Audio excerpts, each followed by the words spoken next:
સોનગઢના છેવાડે ઘોટવેલ ગામના જાગૃત સરપંચે પોતાના જૂથ ગ્રામ પંચાયતને પાણી સુવિધા આપવા તાપી કલેક્ટરને રજૂઆત કરી છે.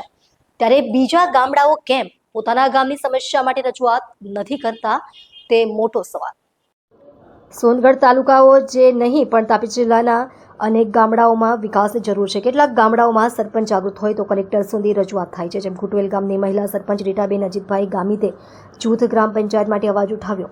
તેવો અવાજ બધા સરપંચ કેમ નથી ઉઠાવતા તે મોટો સવાલ. ઘોટવેલ જૂથ ગ્રામ પંચાયતમાં આવતા વડદા, ઉમરદા, ઘોટવેલ, ખોગલગામ, વાડી, રૂપગઢ અને કપડબંધ સ્મશાન ઘર તથા એના શેડ પર અને સ્મશાન પાસે પીવાના પાણીની વ્યવસ્થા અને બ્લોક મૂકવાની અને ખૂટતા કામો મંજૂર કરવા કલેક્ટરની રજૂઆત કરી છે. આ તો ફક્ત એક ગામની વાત છે. તાપીમાં અને ગામોમાં આવી સુવિધા નથી, પણ ત્યાંના લોકો સરપંચના ડરથી નથી બોલતા કે પછી ગામડામાં લોકો પૈસા લઈને સરપંચને વોટ આપે છે એટલે વિકાસ માટે બોલવાની એમની હિંમત નથી થતી. તે તપાસનો વિષય. મિત્રો, આપના ગામમાં જો વિકાસના કામો ન થતા હોય અને પાયાની સુવિધાનો આઝાદીના આટલા વર્ષ પછી પણ અભાવ હોય ને આપ જો હક માટે બોલવાની ઈચ્છા રાખતા હોવ તો આપને આપના ગામને ફળિયાને પોતાનો હક અપાવીશું.